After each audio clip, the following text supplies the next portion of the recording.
लोग पैसा दे के बुलाते हैं तब नहीं कोई जाता, लोग खाना भेजते हैं, गाड़ी भेजते हैं, शराब बांटते हैं तब नहीं कोई जाता, अपनी सड़कों पे जाता है। और आप जहां जाते हैं वहां की महफिल लूट लाते हैं। बहुत बहुत धन्यवाद आप सब लोगों का। आपने वो महापंचायत भी सफल करा दी। वो जो हमारे लोगों ने महापंचायत की थी, आप इतनी बड़ी संख्या में वहां गए कि आपने उसको भी सफल करा दी। आपको उसके लिए भी बहुत बहुत बधाई। देखो ये टेंट भी अपनी जगह छोड़ने लगा आपकी ताकत के आगे। चलो अच्छा मेरी बात पे गौर करो। सर्वप्रथम तो राजस्थान में ये तीसरा सामाजिक न्याय महासम्मेलन, इसके बाद 4 और करने।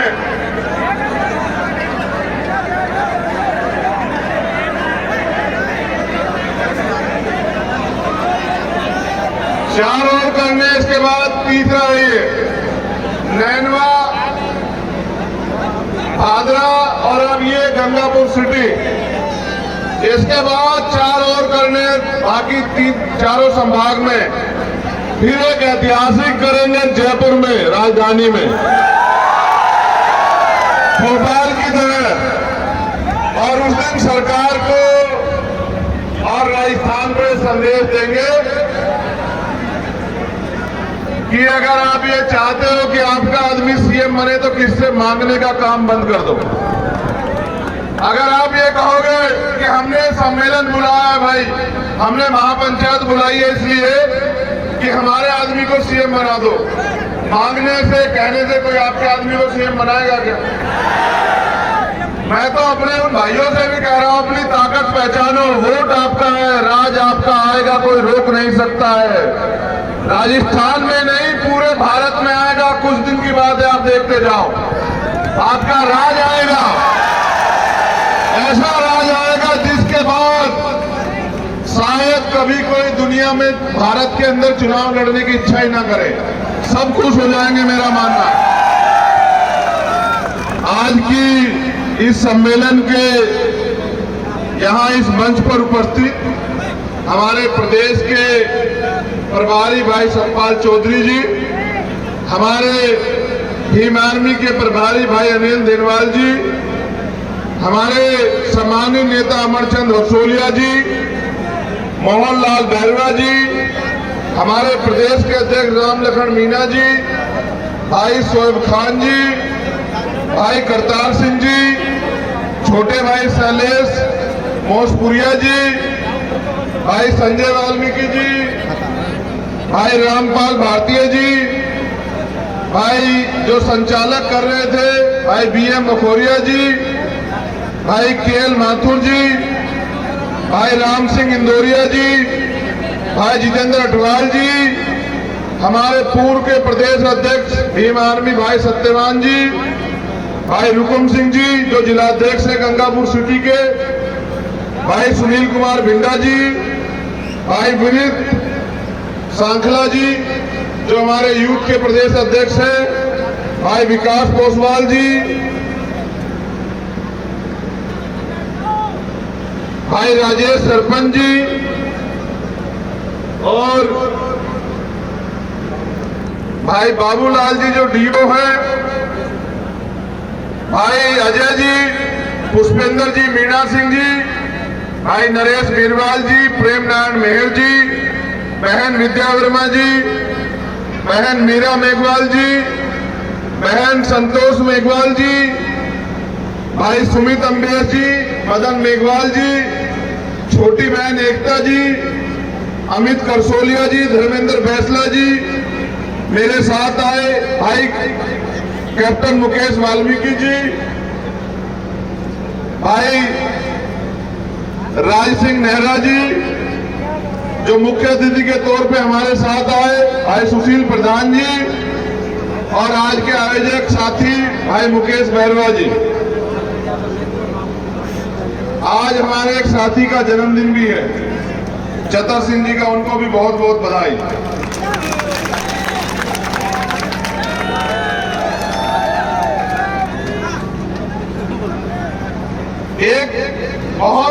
जरूरी मामला, क्योंकि शासन प्रशासन और मीडिया के लोग भी यहाँ हैं, उनकी जानकारी में देना है कि कल वो इस बात को जरूर लिखें कि भाई पृथ्वीराज बैरवा जी को क्यों आरएएस में सिलेक्शन होने के बाद उनको टर्मिनेट किया गया, नियुक्ति क्यों नहीं दी जा रही है, सरकार इस बात का जवाब दे। भाई डॉक्टर प्रोफेसर रमेश बैरवा जी को क्यों एपीओ किया गया है, सरकार इसका जवाब दे। अब मैं आपसे जो बात कहने वाला हूं उस पर आप गौर करें। यहाँ जितने लोग मंच पे हैं सम्मानित है, उससे ज्यादा सम्मानित है आप सब लोग जो सामने बैठे हैं, मेरे नौजवान भाई, हमारे सम्मानित बुजुर्ग, और यहाँ जो किसी से कुछ नहीं कहती है मेरी माए बहनें और हमारी छोटी छोटी बच्चियां, उनको बहुत बहुत धन्यवाद। देखो ना उनको कोई अनुशासन को कहता ना कहता बैठ जाओ, जिसको जहां जगह मिली है मेरी माँ बहन को वो वहीं बैठी हुई। मैं आपका दोनों हाथ जोड़ के धन्यवाद करता हूं। जो धैर्य मात्र शक्ति में है वो कुदरत ने दुनिया में किसी को नहीं बख्शा जीव को। जो दुनिया में अगर सबसे ज्यादा धैर्य किसी को दिया वो हमारी मातृ शक्ति को दिया, हमारी बहनों माओं को दिया, अपने बच्चों को दिया। बहुत बहुत धन्यवाद आपका। सम्मानित साथियों, हम गंगापुर में हैं, लेकिन पता नहीं हमारे अधिकारों की गंगा कब आएगी। इतने दिन हुए हमें गंगा में डुबकी लगाते हुए, आज तक तो हमारे अधिकारों की गंगा हमारे पास नहीं आई। मैं इस मंच के माध्यम से जो समय समय पे संत गुरु महापुरुष जन्मे, मैं उन सभी को भी नमन करता हूँ। ये राजस्थान की धरती, यहाँ भी बहुत सारे महापुरुष जन्मे जिन्होंने सामाजिक अन्याय, सामाजिक उत्पीड़न, सामाजिक गैर बराबरी के खिलाफ लड़ाई लड़ी। और जब मैं देश के किसी भी कोने में जाता हूँ, हर प्रदेश में एक ना एक ऐसे महापुरुष पैदा हुए जिन्होंने इस समाज को अन्याय अत्याचार से उभारने के लिए, इनको मानव का जीवन देने के लिए, जिसमें स्वाभिमान सम्मान हो उसके लिए प्रयास किया और अपने प्राणों तक का बलिदान दिया। मैं बात कर रहा हूँ महामानव तथागत बुद्ध की, मैं बात कर रहा हूँ संत कबीर गुरु रविदास जी की, मैं बात कर रहा हूँ भगवान वाल्मीकि, गुरु नानक, गुरु घासीदास की, मैं बात कर रहा हूँ बाबा रामदेव की, मैं बात कर रहा हूँ राष्ट्रपिता ज्योतिबा फूले, छत्रपति साहूजी महाराज, पेरियर रामा स्वामी नायकर, पेरियर लल्ली यादव, भामना रामसूर वर्मा, सर छोटू राम, बाबू जगदेव प्रसाद कुशवाहा, जननायक कपूरी ठाकुर की, मैं बात कर रहा हूँ कुमाराम आर्य जी की, मैं बात कर रहा हूँ धन सिंह कोतवाल जी की, मैं बात कर रहा हूँ परम पूज्य बाबा साहब अम्बेडकर की, मैं बात कर रहा हूँ माननीय दीनदयाल वाल्मीकि की, मैं बात कर रहा हूँ अपने समय समय पे जन्मे संतों गुरुओं महापुरुषों की। इसलिए कर रहा हूं, चाहे वो महाराज सिंह भारती रहे हो या महामना रामसूर वर्मा रहे हो या फिर मेरे गुरु मान्यवर काशीराम रहे हो, मैं इसलिए उनकी बात कर रहा हूं कि आपको आपका इतिहास याद रहे। ऐ मेरे लोगों, आप अपना इतिहास भूल गए हो, मैं आपको इतिहास याद दिलाने के लिए आया हूं। मैं अपने नौजवान इस आंधी से कहना चाहता हूं, जो नौजवानों की आंधी यहां बैठी है, तुम में वो दम है कि बड़े से बड़े तानाशाह का तख्ता पलट कर दो। तुम में वो दम है कि बंजर मिट्टी को उपजाऊ बना दो, बंजर भूमि का सीना चीर दो। तुम किसान कमेरों की औलाद हो। अगर जानना हो तो 50 साल पहले का अपना इतिहास जानो कि तुम्हारे पूर्वज ने इस देश में क्या क्या नहीं था। चलो बात करते हैं, आपको बताने आया हूं कि गलती कहां हो रही है। आप मुझसे प्यार करते हैं? जो लोग ये पूछते रहते हैं कि चंद्रशेखर राजस्थान क्यों आता है, वो तो यूपी का है, उनको ये बस ये बता देना कि वो हमारा नेता नहीं, वो हमारा भाई है और उसका हमारा खून का रिश्ता है। उसने हमसे वादा किया कि अगर आपके लिए खून की आखिरी बूंद भी चुकानी पड़े तो उनका भाई पीछे नहीं हटेगा। ये बात बस उनको बता देना। ना मेरा कल आपसे राजनीतिक रिश्ता था, ना आज है, ना जिंदगी में रहेगा। मेरा आपका खून का रिश्ता है। मेरा आपका दर्द का रिश्ता है, मेरा आपका संघर्ष का रिश्ता है, मेरा आपका उस अन्याय के खिलाफ जो लड़ाई चल रही है वो रिश्ता है कि ना गुलामी आप सहना चाहते, ना गुलामी मैं सहना चाहता। मेरा तो नाम ही आजाद है, गुलाम ना पैदा हुआ, ना जीऊंगा, ना मरूंगा।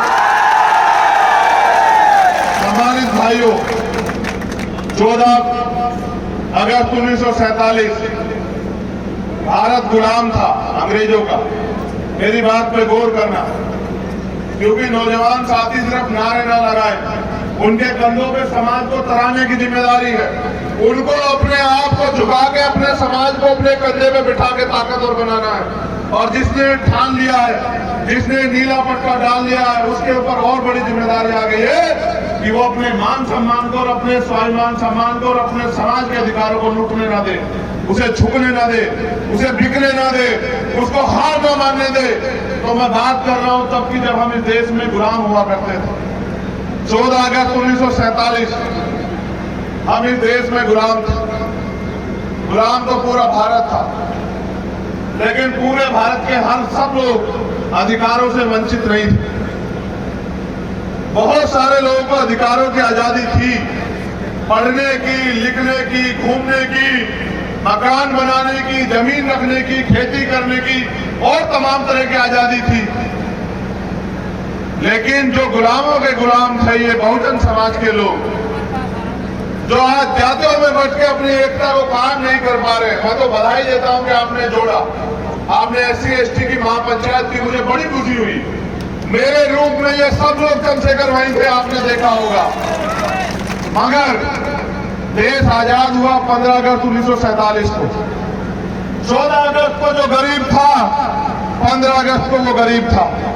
14 अगस्त को जिसके खाते में 100 रुपए थे, 15 अगस्त को भी उसके खाते में 100 रुपए थे। 14 अगस्त को जिसके पास एक गज जमीन नहीं थी, 15 अगस्त को भी उसके पास एक गज जमीन नहीं थी।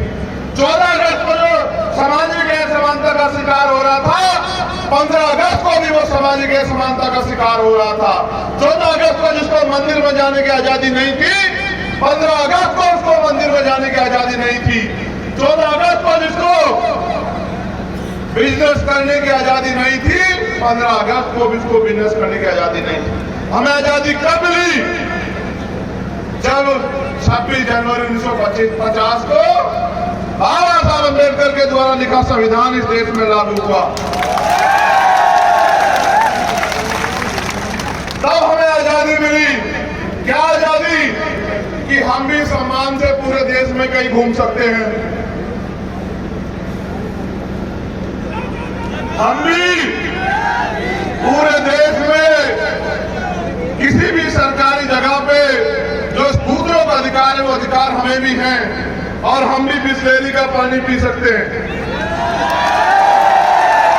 इतिहास पढ़ो, अब से लगभग 100 साल से पहले बाबा साहब अम्बेडकर आपको तालाब से पानी पिलाने के लिए लड़े। मेरे लोगों, याद करो वो दिन। और आज उनके वंशज देखो, बाबा साहब के संविधान की देन है कि आज उनके वंशज बिस्लेरी का पानी पी रहे हैं। ये आजादी मिली 26 जनवरी 1950 को लेके। जो बात मैं आपसे कह रहा हूं उस पर गौर करना। ये आजादी कितने मुकाम तक पहुंच पाई और कितने अधिकारों के लिए आपको संघर्ष करना पड़ा, लड़ना पड़ा, आंदोलन करने पड़े, लाठियां खानी पड़ी, मुसीबतें झेलनी पड़ी। जैसा मैंने आपको बताया कि 26 जनवरी 1950 को आजादी संविधान के जरिए मिली, लेकिन संविधान के साथ ये शर्त रखी गई जो अंतरिम सरकार बनी, पंडित जवाहरलाल नेहरू के नेतृत्व में बिना चुनाव लड़े। उस सरकार ने वादा किया बाबा साहब अम्बेडकर से कि जो संविधान में अधिकार आपने लिखे हैं, जो यो भाग 4 में नीति निर्देश तत्व में जो आपने इनकी तरक्की के लिए योजना बनाई है, जो आर्टिकल 340 में दलितों से भी पहले पिछड़े वर्ग की तरक्की का रास्ता आपने खोला है, जो सभी धर्मों को धार्मिक आजादी आपने दी है, जो किसानों को सर छोटू राम और बाबा साहब अम्बेडकर के रूप में जो गरीबों को जमीन मिले, जिसको चौधरी चरण सिंह जी ने बाद में करके भी दिखाया, वो जमीन रखने का अधिकार जो है वो अंतिम व्यक्ति को भी मिलेगा। ये बात और ये दावा बाबा सरकार ने किया और बाबा साहब अम्बेडकर ने उन पर भरोसा किया, लेकिन बाबा साहब ने अपने बच्चों को भी कुछ कहा। वो ये कहा, जब उन्होंने पहले हमें वोट का अधिकार दिलाया था, उस वोट के अधिकार के खिलाफ सब लोग थे। कोई कहता था वोट उसको मिलेगी जो लगान देता, कोई कहता वोट उसको मिलेगी जिसका व्यापार हो, कोई कहता वोट उसको मिलेगी जिसकी जाति ऊंची हो, कोई कहता वोट देने का अधिकार उसको मिलेगा जो पढ़ा लिखा हो, जो पैसे वाला हो। लेकिन बाबा साहब ने कहा, क्योंकि वो दूरदर्शी थे, उन्होंने कहा फिर इस देश का लोकतंत्र मजाक बन के रह जाएगा अगर चंद लोग फैसला करेंगे कि किसकी सरकार होगी। तो बाबा साहब ने तर्क देके सहमत किया कि देश के अंतिम व्यक्ति को भी वोट का अधिकार मिलना चाहिए और जनता तय करेगी कि राज किसका आएगा। उन्होंने नारा भी दिया मेरे लोगों आपके लिए कि आज मैंने रानी का पेट चीर दिया है, आज के बाद राजा बैलेट बॉक्स से तैयार होगा, आपकी वोट से तैयार होगा। उन्होंने नारा इसलिए दिया कि उनको ये भरोसा था कि उनकी आने वाली पीढ़ियां पढ़ लिख के अपनी वोट की ताकत को समझेंगी और वो 21वीं सदी में जब 2023 चल रहा होगा वो पंचायत करके हाथ फैला के मांगेगी नहीं कि लाओ हमें मुख्यमंत्री का पद दे दो। वो ऐसे नहीं मांगी, ऐसा भरोसा नहीं था बाबा साहब अम्बेडकर। बाबा साहब अम्बेडकर को भरोसा था कि पढ़ लिख के हमारे लोग समीक्षा करेंगे, आकलन करेंगे, संघर्ष करेंगे और अपनी वोट को संगठित करके भाईचारा बना के प्रदेशों में और देश में अपना राज व्यवस्था जो है लागू करके दिखाएंगे, अपना राज लाके दिखाएंगे। क्योंकि भारतीय संविधान में जो अधिकार आपको मिले हैं नौजवान साथियों, उन अधिकार को लागू, उन कानूनों को लागू कराने की अगर ताकत किसी के पास है तो वो सत्ता के पास है।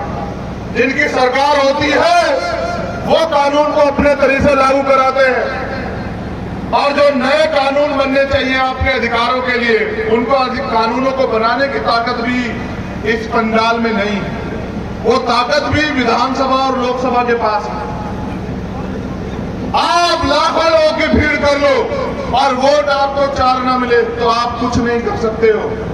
पूरे राजस्थान के बहुजन समाज के लोग भी सड़क पे खड़े हो जाएं तो एक कानून नहीं बना सकते, क्योंकि भारतीय संविधान ने कानून बनाने का अधिकार विधानसभाओं को और लोकसभाओं को दिया।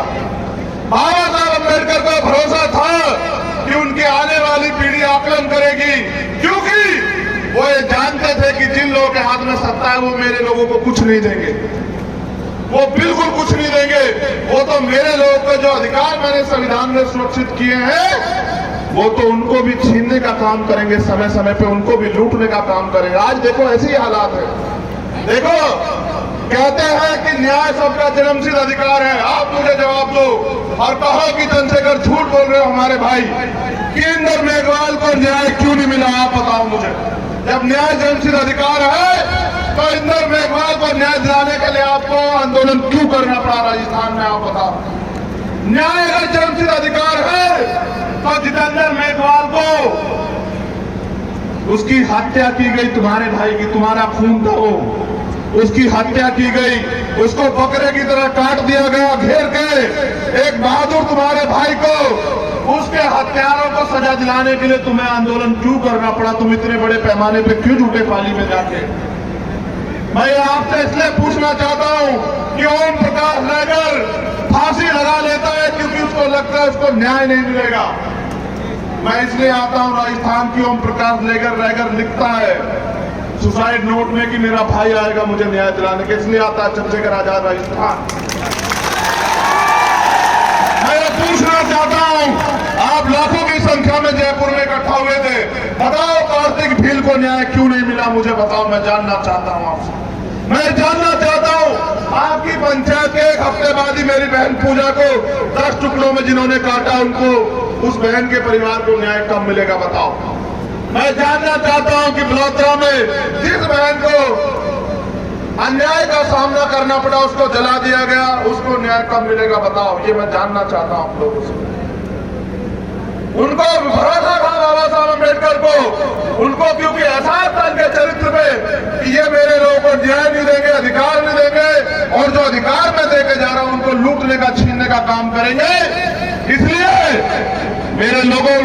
का पैसा नहीं, तुम्हें करोड़ों रुपए से भी ताकतवर वोट का अधिकार दिया। तुम चाहो तो यहाँ के मुख्यमंत्री को हरा के उसकी नाक रगड़वा सकते हो अगर तुम चाहो। ये ताकत बाबा साहब अम्बेडकर ने दी है आपको। और तुम देखना, चुनाव आएगा, मेरी माए बहनें यहाँ बैठी हैं। देखो, मैं नहीं कहना चाह रहा था लेकिन कहूंगा। अभी मुख्यमंत्री जी ने कहा कि वो राशन देंगे, आपने सुना ना? राशन देंगे घर तक, सुना आपने? ये भी गैस सिलेंडर सस्ता करेंगे। 4.5 साल कहां थे? 4.5 साल पहले ये अमीर थे क्या सब लोग, जो आज इस 6 महीने में आपको इनका सिलेंडर सस्ता करना है? 4.5 साल आपने राशन नहीं दिया। देखो, सरकारों की निर्दयता यही की नहीं, देश की सरकारों की बता रहा हूं, चाहे बीजेपी की हो, कांग्रेस की हो या किसी और की। मैंने देखा कि दिल्ली में मजदूर किस तरह से अपने घर लौटा। इन सरकारों के पास उनको देने के लिए बसें नहीं थी मेरे लोगों, उनको भेजने के लिए ट्रेन नहीं थी। वो अपने बच्चों को अपनी पीठ पे लादकर खून के आंसू रोते हुए उनके पैरों में छाले पड़ गए। तब वो मेरे मजदूर भाई अपने घरों तक पहुंचे। हजारों लोग जाते जाते मर गए भूख से, एक्सीडेंट करके ट्रेन के आगे नीचे आके। हजारों बहनें, उनकी चप्पलें घिस गई। किस तरह से वो घर पहुंची। निर्दयी सरकारों ने कुछ नहीं सोचा। ये यही थे ना सरकार के लोग, जब आप भूख से मर रहे थे, कोरोना काल में लॉकडाउन लगा था, तब भी तो ये सरकारें यही थी।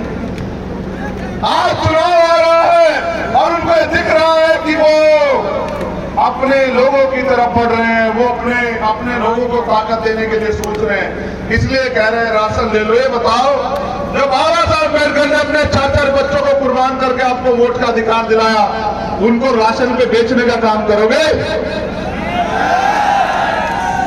अपने बच्चों को, अपने महापुरुषों के संघर्ष को चंद राशन पे बेचने का काम करोगे मेरे लोगों? देखो, आपकी वोट में कितनी ताकत है। जो आपके घर का पानी नहीं पिएगा, आपके पैर दबाएगा चुनाव में आके और कहेगा आप मेरी दादी हो, चाची हो, आप मेरे भाई हो, भैया हो, आप मेरे चाचा हो, मेरे सर पे हाथ रख दो। और जिस दिन चुनाव चला जाएगा मेरे भाइयों, मेरी बहनों, आप उनके घर जाना, वो अंदर बैठ के मना करा देगा कि नेताजी यहाँ नहीं। इसलिए आपसे कहने के लिए आया हूं यार, राजस्थान में आप तय करो। अगर ये लोग बहुत अच्छे हो और ये आपके मन मर्जी काम कर रहे नौजवान, आप कितने बड़े पैमाने पे मीडिया के लोगों छापना कल, अगर आपके अंदर खुददारी है, बताओ कितने मेरे भाई नौजवान बेरोजगार बैठे, जरा हाथ उठा के बताओ मुझे एक बार। ये देखो, ये है राजस्थान की सच्चाई। उठा के रखो, उनको देखने दो, उनके कैमरे देखे, पूरा भारत देखे। नीचे करो हाथ, सुनो, बताओ। इस देश के नौजवानों की, राजस्थान की नहीं, पूरे देश के नौजवानों की, अपने युवाओं की एनर्जी को बर्बाद किया जा रहा है। वो पढ़ लिख के धक्के खा रहे हैं। कोई परचून की दुकान पे काम कर रहा है, कोई चाय की दुकान पे काम कर रहा है, कोई कहीं मजदूरी कर रहा है, क्योंकि सरकार के पास रोजगार नहीं है। और यहाँ की सरकार, इस सरकार की भी सुनो, यहाँ की सरकार कोई भर्ती ऐसी नहीं जिसका पेपर लीक नहीं होता, कोई भर्ती ऐसी नहीं। 4.5 साल नहीं दिखा। जब हमने कहना शुरू किया मुख्यमंत्री जी कानून व्यवस्था इतनी अच्छी, तो पेपर कैसे लिखाकर तो नहीं संभाल सकते? मैंने ही कहा ना हिंदी में, मैनुआ में, कि कागज नहीं संभालते, मेरे लोगों की रक्षा कैसे करोगे? तो कहते हैं कि हम जो नकल करा रहे उनको बुलडोजर चला दोगे। 4.5 साल कहां थे आप? कितनी भर्तियां गिनाऊं आपको? सीएचए के बच्चे जब आंदोलन कर रहे थे, सीएचए वाले, मैं जब उनकी लड़ाई लड़ने के लिए गया, मुझे होटल से उठा के 4 दिन के लिए जेल में बंद कर दिया। मैं ये कह रहा हूं, 4 दिन नहीं मुख्यमंत्री जी, 400 दिन, 4000 दिन जेल में बंद रखो। मेरे लोग एक एक पाई का हिसाब करेंगे तुमसे। ये तब तक आपके भरोसे थे जब तक इन पे किराए का मकान था। आज इन पे अपना घर है। महापुरुष कह के गए हैं कि लोगों के महलों से अच्छी होती है अपनी झोपड़ी। अपनी झोपड़ी में आप मालिक होते हो, उनके दरवाजे जाओगे, उनके पीछे खड़े होंगे, उनके पिछलग्गू बनोगे, उनका राज लाओगे, तो आपके हाथों में, आपके हिस्से में क्या आएगा सोच लेना। मैंने ये भी कहा और फिर कह रहा हूं, साहब कहा करते थे कि जब वोट फूल वालों को दोगे तो फूल वालों की सरकार आएगी, जब फूल वालों की सरकार आएगी तो वो अपने लोगों को ताकतवर बनाएंगे, रोजगार देंगे, काम देंगे। आपके हिस्से में क्या आएगा? जब वोट पंजे वालों को दोगे तो पंजे वालों की सरकार आएगी, पंजे वाले ताकतवर होंगे, पंजे वाले अपने लोगों को रोजगार देंगे, राशन देंगे, अधिकार देंगे। आपके हिस्से में क्या आएगा? अब मैं आपको बताता हूं, आप अपने वालों को वोट दोगे तो मैंने पहले भी कहा कि मांग पत्र बना के दे दो, जितने लोग यहां बैठे। भारत का संविधान तुमसे झूठ बोला गया, मैं इस बात को सार्वजनिक करना चाहता हूं। वो राशन दे के कहते हैं कि हम आप पे एहसान कर रहे हैं, वो राशन दे के कहते हैं कि हम आप पे एहसान कर रहे हैं। सच को भी जान लो, तुम गांव गांव जाके बताना, बताओगे नहीं बताओगे? पहले सुन लो क्या बताना। बजट समझते हो? बजट, वित्त मंत्री जी बजट पेश करते होंगे ना आपके यहाँ राजस्थान में, करोड़ों रुपए का। वो करोड़ों रुपए आते कहां से पता है आपको? चलो जान लो, जान लो, जान लो। जिसको पता बहुत बड़ा, जिसको नहीं पता जान लो। ये मेरी माए बहनें भी जान लो। जो टैक्स आप देते हो, जो टैक्स आप देते हो, वो टैक्स प्लस जो प्राकृतिक रिसोर्स है यहाँ, उन रिसोर्स से जो आमदनी होती है, चाहे वो सरकारी कर्मचारियों पे टैक्स हो या आम आदमी पे टैक्स हो। टैक्स कैसे होते हैं ये भी बता देता हूं। कई तरह के टैक्स होते हैं। आप घर में माचिस खरीदते हो ना, उस पर टैक्स जाता है। आप बाल काले कराते हो ना, उन पर टैक्स जाता है। आप ये शर्ट पहनते हो ना, इस पर टैक्स जाता है। अब तो ऐसी निर्दयी सरकार केंद्र में थी, वो तो दूध, दही, लस्सी में भी टैक्स लगाने लगे, खाने पीने पे भी, आटे पे भी। तो जो टैक्स आप देते हो वही पैसा इकट्ठा होके, और जो प्राकृतिक रिसोर्स है वही बजट बनता है। वो जो करोड़ों रुपए जिनकी घोषणा होती है, इसका मतलब आपका पैसा आपको देने का नाम सरकार है, और सरकार उस पर एहसान करती है कि हम आपको कुछ दे रहे हैं। देखो और सुनो, एक आदमी कम से कम 1000 रुपए का टैक्स बिना कुछ ज्यादा खर्चा किए सरकार के खाते में भेजता है। एक आदमी, एक छोटा सा बच्चा जिसकी कोई इनकम नहीं है, जो बोलना भी नहीं सीखा, उसकी दूध की बोतल पे टैक्स लगता है। वो डायपर पहनता है, उस पर टैक्स लगता है। वो जो कपड़े पहनता है, उस पर टैक्स लगता है। यानी कि एक छोटा बच्चा 1 साल का, वो भी हजारों रुपए का टैक्स एक साल में सरकार को देता है, एक महीने में देता है। अगर साल का हिसाब बनाए तो 12,000 रुपए का टैक्स। मैं तो छोटी बात बता रहा हूं। और सरकार आपको राशन कितने पैसे का दे रही होगी, जरा बता दो। कितने पैसे का राशन दे रही होगी? 200 रुपए का। अब देखो कितनी बढ़िया बात है। मेरी माँ भी समझ जाएगी इस बात को, जो ना पढ़ी लिखी हो वो भी समझ जाएगी। माँ, अगर मैं तुझसे 1000 रुपए लूं और 200 रुपए तुझे वापस दूं, तो तेरे पैसे मेरी तरफ है या मेरे पैसे तेरी तरफ है? ये बता दे बस। किसके पैसे किसकी तरफ है बताओ। अगर किसी माँ ने या भाई ने मुझे 1000 रुपए दिए और मैंने उसको 200 रुपए वापस लौटा दिए, तो किसके पैसे किसकी तरफ है? आपके 800 रुपए मेरी तरफ है। आप 1000 रुपए का टैक्स देते हो महीने में, एक आदमी। सरकार 200 रुपए का राशन देती है, फिर भी आंख दिखाती है, आपका पैसा आपको दे रही है, 800 जेब में भी रख रही है, और फिर कह रही है कि हम आपको राशन दे रहे हैं। मैं आपको बताता हूं कि भारत के संविधान दुनिया का सबसे अच्छा संविधान है, और वो संविधान अंतिम व्यक्ति को भी रोटी, कपड़ा, मकान, इन तीनों चीजों की गारंटी देती है कि हर व्यक्ति को रोटी मिलेगी भरपेट, हर व्यक्ति को पहनने के लिए कपड़ा मिलेगा, और हर व्यक्ति को ढकने के लिए सर, छत मिलेगी, मकान मिलेगा। ये गारंटी कौन देता है? सरकार नहीं देती। कौन देता है? संविधान देता है। उसी संविधान के अनुसार सरकारें बनती हैं। ये आपसे झूठ बोलते हैं, ये आगे आपको गुमराह करते हैं, बड़े बड़े वादे करते हैं। क्यों? क्योंकि आपके पास वोट है, ये आपकी बस्तियों में आते हैं इसलिए कि आपकी वोट को लूट सके, ये आपके गले लगते हैं। आप ये बताओ, अगर अमीर चाहते हैं कि गरीबों का भला हो जाए तो कोई गरीब रहता क्या? ये माए सुने, ये मेरी बहनें सुने, अमीरों के कुत्ते घी खाते हैं, अमीरों के कुत्ते एसी में सोते हैं और मेरे लोगों के तन पे कपड़ा नहीं है दिया है सरकारों ने हमें। ये है सच्चाई देश की और ये सच्चाई है प्रदेशों की। पीने के लिए मेरे लोगों में पानी नहीं है, इनका कुत्ता जो है बिस्लेरी में नहाता है। ये है सच्चाई देश की।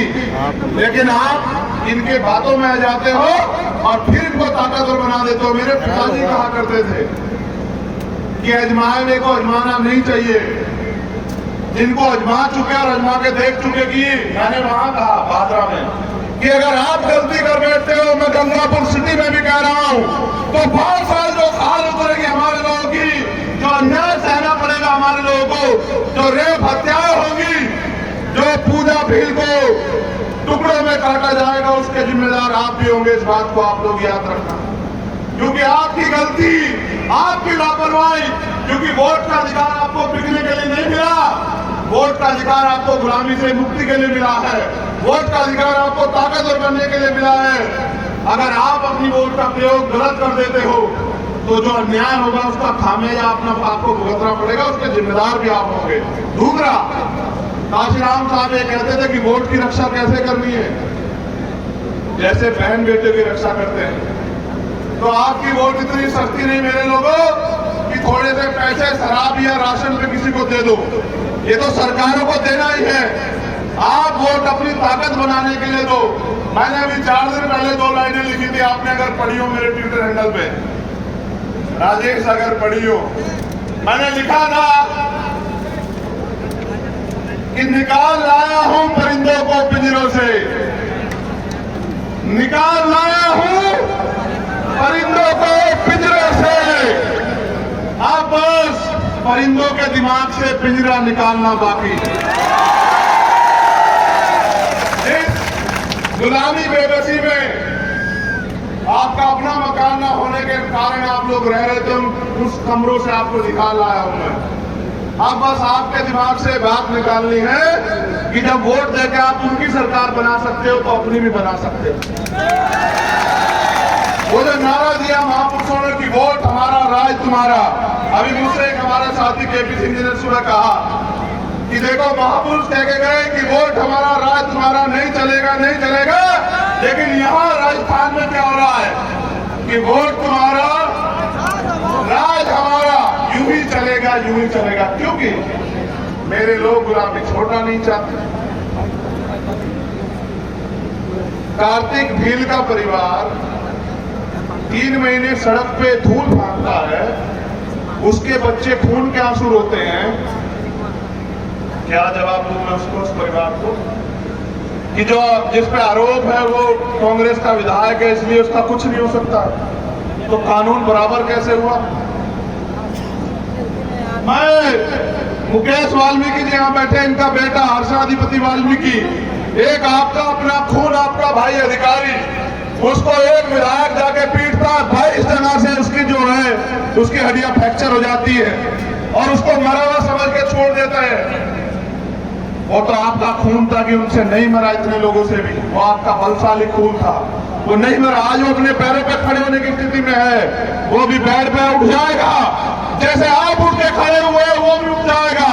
लेकिन जवाब दो कि एक दिन में उस विधायक की जमानत हो जाती है, तो मैं क्या जवाब दूं? अगर तुमने ऐसा कर दिया होता, पृथ्वीराज बैरवा ने क्या किया? जो भारतीय संविधान का आर्टिकल 51 कहता है कि अंधविश्वास पाखंडवाद के खिलाफ बोलो, वैज्ञानिक दृष्टिकोण अपनाओ, ये करने पे उसकी नौकरी छीन ली गई और हमारे भाई की हत्या करने के प्रयास करने वाले पे 1 दिन में जमानत, तो कानून किसके लिए बराबर हुआ? देखो, मैं तो आपसे कहना चाहता हूं, अगर आपको एक गुलामी की जिंदगी पसंद आ रही है मेरे लोगों, सच्चे मन से कह रहा हूं, तो फिर कोई जरूरत नहीं इसको बदलने की। और अगर आपके अंदर ये बेचैनी झटपटाहट हो, यार हम सबको आजमा के देख चुके, हमने सब पे भरोसा किया, कोई कुछ करता तो है नहीं हमारे लिए। लड़ने के लिए तो फिर भी हमारे भाई को आना पड़ता है, तो उसको ही ताकत दे दो इस बार। तो फिर मैं गारंटी से कहता हूं कि आपकी तरफ आंख उठाने से पहले, आपको घोड़ी से उतारने से पहले, मूछे रखने, घड़ा छूने पे, आपकी हत्या तो बहुत दूर की बात है, आपकी तरफ आंख उठाने से पहले भी 1000 बार सोचेंगे लोग। ये बात याद रखें। क्या मैंने कभी आपसे कोई बात झूठी कही है? बताओ। मैंने 16 महीने जेल काटी, 10/6 की एक और काट, उसमें काल कोठरी में, मेरे पुराने लोग जानते हैं। मैंने सरकार से कभी ये नहीं कहा कि मुझे छोड़ दो, मैं डर गया। मैंने सरकार से ये कहा कि इंतजार करो किस दिन मेरे लोग मेरी बात के साथ खड़े हो जाएं, फिर मैं बताऊंगा कि किसी गरीब के बेटे के साथ अन्याय कैसे होता है। फिर ये याद रखना। मैंने दिल्ली के आंदोलन में 250 लाठियां खाई। जो लोग गए थे वो जानते हैं कि 12 दिन में सीधा नहीं ले पाया, क्योंकि पुलिस, देखो मैं पुलिस से इसलिए कुछ नहीं नाराजगी जाहिर करता, पुलिस सरकार की होती है, पुलिस से मेरी नाराजगी नहीं है। वो नौकर है बेचारे, उनकी नौकरी है, जो सरकार के लोग आदेश करेंगे उनको करना पड़ेगा। वो कर्मचारी है, वो सेवक है। लेकिन उन्होंने 250 लाठियां मुझे मारी और मुझसे पता क्या कहा कि गृह मंत्री से माफी मांग लो। तो मैंने कहा कि चंद्रशेखर आजाद पैदा हुआ है, गर्दन झुकेगी नहीं। ये उस समाज का सम्मान है, ये झुकेगा नहीं। मर तो सकता है लेकिन झुकेगा नहीं। मेरी ताकत आप हो। मैंने आपको देखा, मैं जब हेलीकॉप्टर से आ रहा था ना, देखो मुझे कोई शौक नहीं है हेलीकॉप्टर में आने का, मैं सच बता रहा हूं। मैं तो एक गरीब का प्राइमरी स्कूल के हेडमास्टर का बेटा। मैं बताता हूं, मुझे बताने में कोई अफवाह नहीं है कि मेरी माँ घास काट के लाती थी खेत से और सर पे उठा के 40 किलो की कटोरी और आके वो दूध बेच के उसमें हमें पाला, 6 बहन भाइयों को। मैं जानता हूं गरीबी कैसे होती है। मैंने देखा कि मेरे पिताजी ने मुझे वर्दी दिलाने के लिए, सर्दी में मुझे जूते दिलाने के लिए अपने लिए कपड़े नहीं बनाए। मैं जानता हूं गरीबी को। मैं गरीबी से निकल के आके खड़ा हुआ हूं यहाँ। मेरे बहुत कुछ शौक नहीं है, मुकुट पहनने के, हेलीकॉप्टर में घूमने के नहीं, इसकी ऐसे शौक नहीं रखता हूं। एक ही शौक रखता हूं, एक ही संकल्प करके बैठा हूं। माला नहीं पहनता, आप लोग जानते हो कि माला नहीं पहनता हूं। क्यों नहीं पहनता आपको पता है? क्योंकि जिस दिन हाथरस में मेरी बहन के साथ अन्याय हुआ, मैंने अपनी मां को वचन दिया था कि जब तक इस देश में हमारा प्राइम मिनिस्टर नहीं बनेगा तब तक मैं माला नहीं पहनूंगा, चाहे कुछ हो जाए। और वो दिन है, 2 साल से ज्यादा का समय हो गया, मैं वचन का पक्का हूं। मैं आपको भी वचन दे रहा हूं, चाहे गरीबी आपकी समस्या हो, बेरोजगारी आपकी समस्या हो, महंगाई आपकी समस्या हो, अन्याय अत्याचार आपकी समस्या हो, सामाजिक अपमान आपकी समस्या हो, आप सिर्फ मांग पत्र बना के मेरे साथ खड़े हो जाओ। जिस दिन आपकी ताकत यहां बनेगी, मैं इसकी अगले दिन घोषणा करवा के दे दूंगा, मेरा वादा है आप लोगों से। और देखो,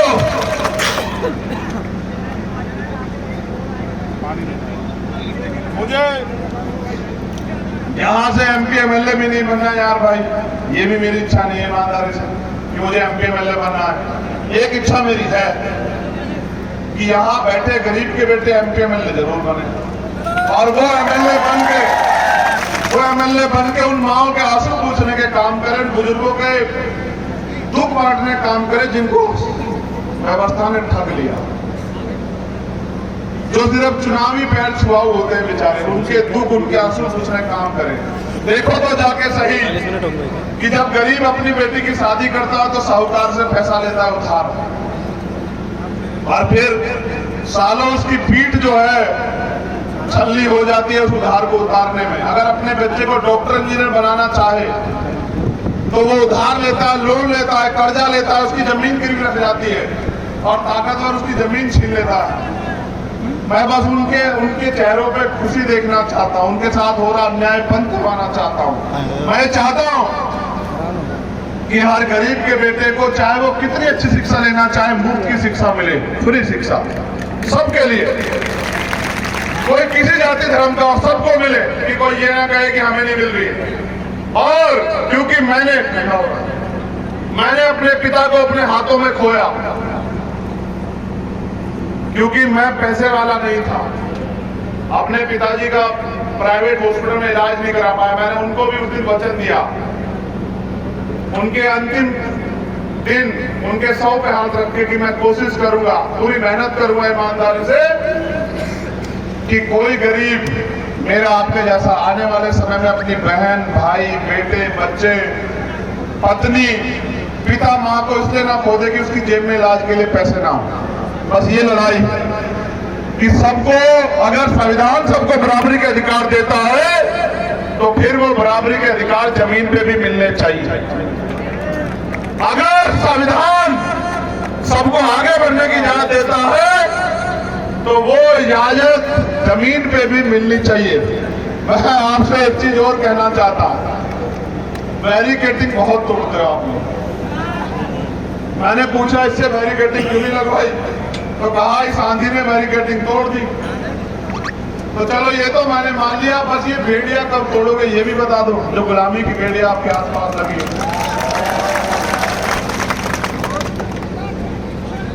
देखो एक कहानी सुनाता हूं, शायद आप समझ जाओ कि गुलामी किसे कहते हैं। गुलामी सिर्फ शारीरिक नहीं होती, मानसिक भी होती है।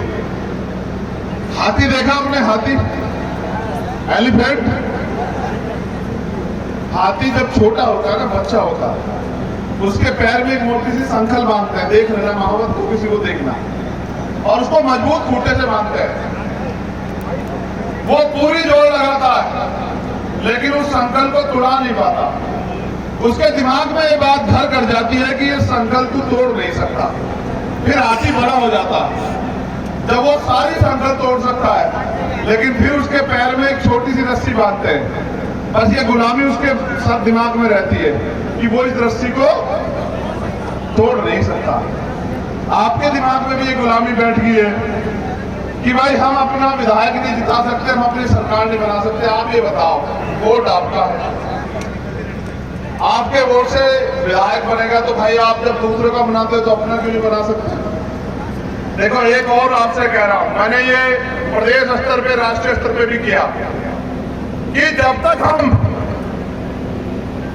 जाति के आधार पे तोड़े गए लोगों के साथ, जो हमारा अपना ही सब परिवार है, जिनको हम यहाँ संविधान के अनुसार दलित पिछड़ों के रूप में जानते हैं, आदिवासियों के रूप में जानते हैं, अल्पसंख्यकों के रूप में जानते हैं, जिनको हम संविधान से पहले शूद्रों के रूप में जानते थे, जब तक हम उनमें भाईचारा नहीं बनाएंगे, जब तक हम एक दूसरे के साथ नहीं खड़े होंगे, जब तक हम किसान का, मेरे लोग देखो याद करो, बाबा साहब अम्बेडकर और सर छोटू राम मिलके लड़े नहीं लड़े? जब मिलके लड़े तभी तो गरीबों पे जमीन आई। जब बड़ा भाई और छोटा भाई मिलके लड़ेंगे तो वो किसी भी दुश्मन को नेस्तनाबूद कर सकते हैं, और जब अलग अलग लड़ेंगे तो फिर उनका अपना नुकसान होगा। मेरा प्रयास यहाँ चल रहा है कि बड़े और छोटे भाई सब मिलकर लड़े। मैंने इसका प्रयास पहले किया, जिन्होंने पंचायत की उनको भी ये सीख हमने दी कि हमने राम लखन मीणा जी, जो हमारे पढ़े लिखे आदिवासी समाज के प्रोफेसर है, हमारे भाई है, मैंने उनको कहा कि आप नेतृत्व करो, हम इन SC/ST के लोगों को सबसे पहले इकट्ठा करेंगे, आप आगे बढ़ो, हमारे लोग सब लोग मिलकर आपको आगे बढ़ाएंगे। आपका दिमाग, आपकी शक्ति और ये एकता को हम लोग जमीन पे मजबूत करेंगे। हमें देखकर उन्होंने ये पंचायत की। फिर अभी हमारा प्रयास हो रहा है कि पिछड़े वर्ग के भाइयों को भी इकट्ठा करें, अल्पसंख्यक वर्ग के भाइयों को भी इकट्ठा करें, उनको भी साथ लाएं। लेकिन ये तब तक संभव नहीं जब तक आप लोग नींव का पत्थर बनने के लिए तैयार ना हो जाओ। जब आप लोग गांव-गांव जाके जोड़ने का काम करोगे तब हम लोग कामयाब हो पाएंगे। क्या आप इस लड़ाई में मेरा साथ दोगे? मैं दोनों हाथ उठाओ, 1 मिनट उठा के रखो, ऐसे नहीं मानूंगा मैं आज। जो 1 मिनट में नीचे कर लेगा मैं मानूंगा उसका इतनी हिम्मत थी। वो मत उठाना जो खुद दूसरे सहारे खड़ा है, जैसे इधर के लोग सहारा लेके खड़े, वो हाथ मत उठाना, गिर जाओगे। चलो नीचे करो।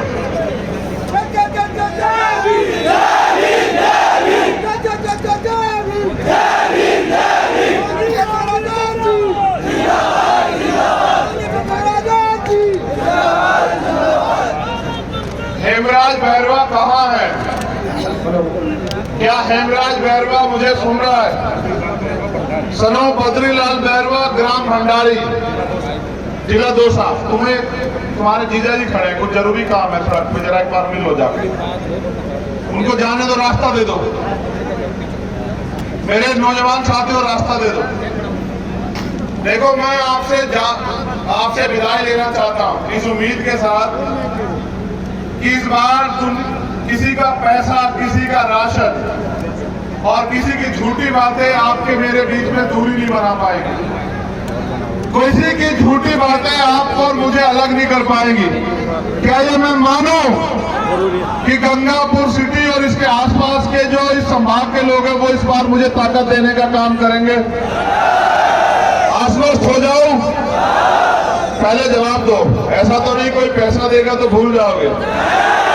पहले रुका, माँ से पूछ लेते हैं। माँ बहने खड़ी है, तुम लोग पीछे हो जाओ जरा से। बताओ, मेरी माँ बहने खड़ी है, बेटा चाहिए पैसा चाहिए? बताओ। नहीं, दोनों हाथ उठा के बताओ, बेटा चाहिए, भाई चाहिए, पैसा चाहिए? चलो ठीक है, रुक जाओ। सिर्फ नौजवान साथी बताओ, भाई चाहिए या पैसा चाहिए? बताओ। आवाज कम है, मजा नहीं आ रहा। जब मैं पूछूंगा तब बताना, भाई चाहिए या पैसा चाहिए? अच्छा, अब मैं अपने सम्मानित बुजुर्गों से पूछना चाहता हूं, आपने गरीबी झेली, अन्याय झेला, कोई आपके आंसू पूछने नहीं आया। आपको अपना बेटा चाहिए या पैसा चाहिए? बताओ। जोर लगा के बताओ, बेटा चाहिए या पैसा चाहिए? तो फिर मैं आपसे वादा करता हूं कि दुनिया की कोई ताकत आपको कामयाब होने से नहीं रोक सकती, अगर आप तैयार हो तो। चलो मेरे साथ आवाज दो, आवाज दो। नहीं, मुख्यमंत्री तक आवाज नहीं जा रही होगी, तेज बोलो, आवाज दो, आवाज दो। जय भीम, जय भीम, जय भीम। बहुत बहुत धन्यवाद। मैंने आपको धूप में खड़े देखा, मैंने आपको इस गर्मी को सहते देखा, मगर मैंने आपके हौसलों को भी देखा। इस प्यार के लिए बहुत बहुत धन्यवाद। आपके इस प्यार की कीमत खून का एक कतरा चुका के देगा आपका भाई, आपसे वादा है।